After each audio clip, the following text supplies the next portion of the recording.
Vous êtes fier de votre chiffre d'affaires de l'année? Peut-être que vous avez fait 200 000, 500 000 ou même 1 million d'euros de CA. Et c'est normal d'être fier parce que quand vous annoncez ce chiffre à vos amis lors d'un barbecue ou à votre banquier lorsque vous lui présentez votre bilan, ça fait son petit effet. On se sent important, on a l'impression d'avoir bâti quelque chose de solide, mais laissez-moi vous poser la vraie question. Celle qui fâche, celle qu'on n'ose pas se poser quand on est seul dans son bureau le soir. Une fois que vous avez payé vos fournisseurs de matériaux, une fois que vous avez réglé les salaires de vos gars, une fois que l'URSSAF et les impôts sont passés par là, une fois que vous avez payé le gasoil, les assurances, l'entretien des camions et le loyer du dépôt, qu'est-ce qui vous reste vraiment sur votre compte personnel? Est-ce que le montant qui reste est à la hauteur des heures de dingue que vous avez faites? Est-ce qu'il est à la hauteur du stress des nuits sans sommeil et des risques que vous prenez chaque jour? Souvent, la réponse fait mal, voire très mal. Dans cette vidéo, nous allons prendre le temps de déconstruire le mythe le plus dangereux du bâtiment, celui qui fait croire que le chiffre d'affaires est synonyme de richesse. Je vais vous expliquer pourquoi courir après le volume est un piège qui a failli me coûter ma santé et mes entreprises par le passé.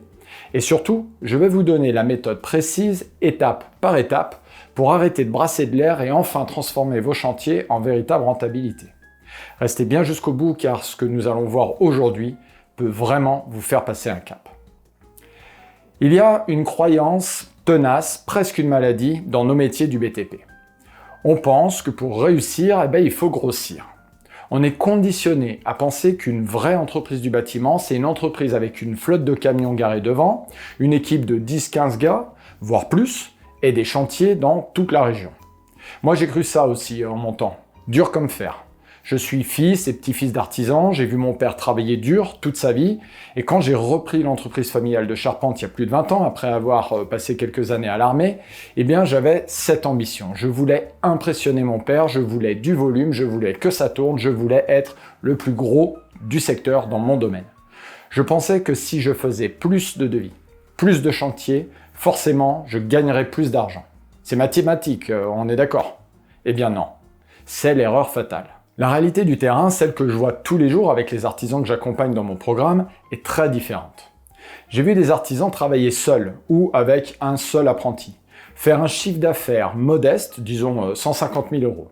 Mais ces gars-là vivent très confortablement. Ils se payent bien, ils partent en vacances, ils ont du temps pour leurs enfants et ils dorment sur leurs deux oreilles. Et à côté de ça, j'ai vu des boîtes de 15 salariés, des machines de guerre qui font 2-3 millions d'euros de chiffre d'affaires. De l'extérieur, ça brille, mais à l'intérieur, le dirigeant, il se verse même pas un SMIC, il est constamment à découvert, il passe son temps à jongler avec la trésorerie pour payer les charges sociales. Il arrive au burn-out, divorce, pour finir liquidation judiciaire. Pourquoi? Parce que le chiffre d'affaires, c'est de la vanité, c'est pour l'ego. C'est le chiffre qu'on donne pour impressionner la galerie. Mais le chiffre d'affaires ne paye pas vos courses au supermarché, il ne paye pas les études de vos enfants. Ce qui paye votre vie personnelle, c'est le bénéfice. C'est ce qui reste à la fin, une fois que la tempête est passée. Le problème fondamental, c'est donc la confusion entre l'argent qui rentre et l'argent qui reste. Quand vous encaissez un chèque de 10 000 euros d'acompte ou de solde de facture, vous avez l'impression d'être riche à un instant. Le compte en banque remonte, donc vous soufflez. Mais cet argent ne vous appartient pas. Il ne fait que transiter, vous n'êtes qu'une gare de triage. La majeure partie de cet argent est déjà dépensée avant même d'être arrivé. Il est dû aux fournisseurs chez qui vous avez pris le matériel, il est dû à vos salariés qui ont fait des heures, il est dû à l'État. Si vous faites du volume avec une marge trop faible, vous ne faites que fatiguer la machine. Vous usez vos bonhommes, vous usez vos camions et vous usez vous-même votre propre santé. Vous vous épuisez à gérer les galères de chantier, les clients pénibles, les retards de livraison pour des miettes. C'est comme courir sur un tapis roulant, vous courez de plus en plus vite, vous transpirez, vous vous essoufflez, mais vous avancez pas d'1 millimètre. Prenons un exemple concret pour bien comprendre. Imaginez deux entreprises. L'entreprise A qui fait 500 000 euros de chiffre d'affaires. Mais elle est mal gérée, elle casse les prix pour obtenir ses chantiers, elle a 2% de résultat net. À la fin de l'année, il reste 10 000 euros de bénéfices. Pour ces 10 000 euros, le dirigeant a géré 50 chantiers, 10 salariés, des tonnes de problèmes et n'a pas pris de vacances. Maintenant, prenons l'entreprise B, elle fait seulement 150 000 euros de CA. Mais le dirigeant est sélectif. Il vend son savoir-faire au juste prix. Il a 20% de résultat net. À la fin de l'année, il lui reste 30 000 euros de bénéfices. 3 fois plus que l'entreprise A, en ayant travaillé 3 fois moins, en ayant eu moins de stress, en ayant vu grandir ses enfants. Le calcul est vite fait, non? Donc mieux vaut avoir une petite entreprise rentable qu'une grosse entreprise pauvre, c'est une évidence. Alors si ce discours vous parle, si vous en avez marre de courir pour rien et que vous voulez enfin apprendre à garder l'argent que vous gagnez, je vous invite d'abord à vous abonner à ma chaîne et à mettre un pouce bleu sur cette vidéo. Ça m'aide énormément à faire connaître ces méthodes à d'autres artisans qui sont peut-être dans la même galère que vous aujourd'hui. Maintenant que nous avons posé ce constat, comment on sort de ce piège? Comment on passe du mode survie au mode rentabilité? Il faut changer de lunettes, il faut changer votre manière de regarder votre entreprise. Arrêtez de faire comme vos clients et de regarder le total en bas de vos factures ou de vos devis. Ce chiffre ne veut rien dire tant qu'on ne sait pas ce qu'il a coûté. La seule ligne qui doit vous obséder, c'est la marge. J'accompagne souvent des dirigeants qui, avant de travailler avec moi, avant de travailler ensemble au sein de BTP Performance, sont tout fiers de me montrer un énorme devis signé. Regarde Roland, j'ai signé pour 80 000 € de rénovation. Super. Mais quand on creuse ensemble, quand on calcule le prix de revient réel de ce chantier, on s'aperçoit que c'est la catastrophe. On s'aperçoit qu'ils ont oublié de compter les temps de déplacement, qu'ils ont sous-estimé le temps de location de la grue, qu'ils n'ont pas compté l'amortissement du matériel. Résultat, ils vont travailler pour rien pendant des mois, voire perdre de l'argent s'il y a le moindre imprévu sur le chantier. La méthode est simple, mais elle demande de la rigueur. Vous devez connaître votre prix de revient de l'heure à l'heure près, justement. Combien vous coûte une heure de travail dans votre entreprise, pas dans l'entreprise du voisin, pas juste le salaire de vos gars. C'est le calcul des salaires, plus des charges, plus des assurances, plus le camion, plus l'outillage, plus le téléphone, plus le comptable, tout ça divisé par le nombre d'heures que vous pouvez vendre au cours d'une année. Tant que vous ne connaissez pas ce chiffre, vous naviguez à l'aveugle. Ensuite, vous devez analyser la rentabilité de chaque chantier terminé. Pas à la louche, pas au doigt mouillé, mais avec des chiffres précis.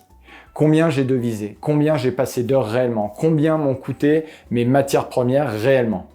Si vous faites cet exercice, vous allez avoir des surprises, c'est certain.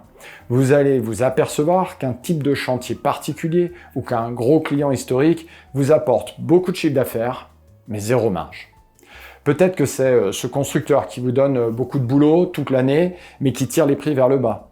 Peut-être que c'est ces petits chantiers de dépannage à l'autre bout du département qui vous coûtent une fortune en essence et en temps perdu. Une fois que vous avez identifié ces foyers de perte, il faut agir. Il faut arrêter ces chantiers. Ça demande du courage, je le sais, c'est contre-intuitif. Ça fait peur de voir son chiffre d'affaires baisser. On se dit qu'on régresse.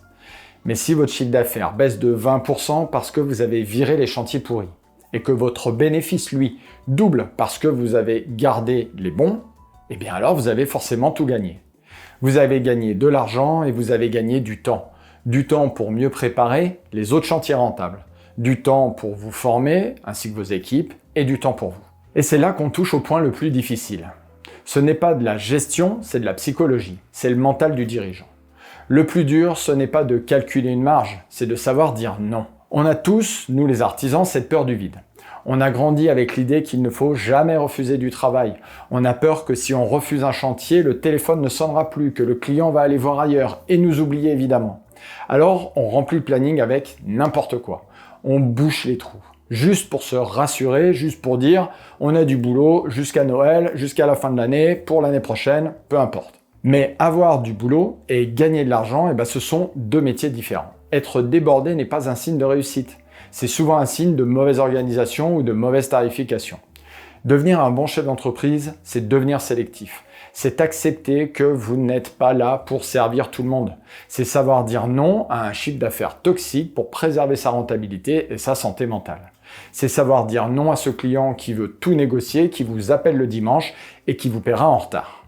Laissez ce client à vos concurrents, laissez-les s'épuiser avec lui. Pendant ce temps, vous travaillez avec des clients qui respectent votre travail et qui payent le juste prix. C'est accepter d'être moins gros aux yeux des autres aussi, moins impressionnant sur le papier, mais beaucoup plus solide financièrement. Votre banquier préférera toujours un bilan sain avec de la trésorerie plutôt qu'un gros chiffre d'affaires avec un découvert autorisé complètement explosé tous les mois. Pour résumer ce que nous venons de voir, le chiffre d'affaires, c'est de la poudre aux yeux. C'est l'indicateur de votre activité, pas de votre santé. Le bénéfice, c'est la réalité. C'est ce qui vous permet de vivre, d'investir et de durer. Alors, ne vous laissez plus jamais impressionner par ceux qui brassent des millions. Souvent, ce sont des colosses aux pieds d'argile. Concentrez-vous uniquement sur ce qui reste dans votre poche et sur la qualité de votre vie. Pour terminer, j'aimerais vous proposer un petit exercice pratique à faire dès ce soir. Prenez vos 3 derniers gros chantiers terminés. Ne regardez pas le montant du devis, calculez vraiment tout ce que vous ont coûté ces chantiers. Les heures réelles de vos gars, pas celles prévues, celles réellement passées, la matière première, la sous-traitance et votre temps à vous, le temps que vous avez passé. Et regardez ce qui reste vraiment. Dites-moi en commentaire si le résultat vous a surpris. Est-ce que vous avez gagné autant que vous pensiez ou est-ce que vous avez perdu pour travailler finalement pour la gloire? Alors, sachez que je lis tous les commentaires et je serai vraiment ravi d'échanger avec chacun d'entre vous là-dessus. Si vous voulez aller plus loin et que vous avez besoin d'aide pour calculer tout ça, j'ai créé des outils et un accompagnement spécifique pour vous dans mon programme BTP Performance. Je vous dis à très bientôt pour une nouvelle vidéo et d'ici là, prenez soin de vous.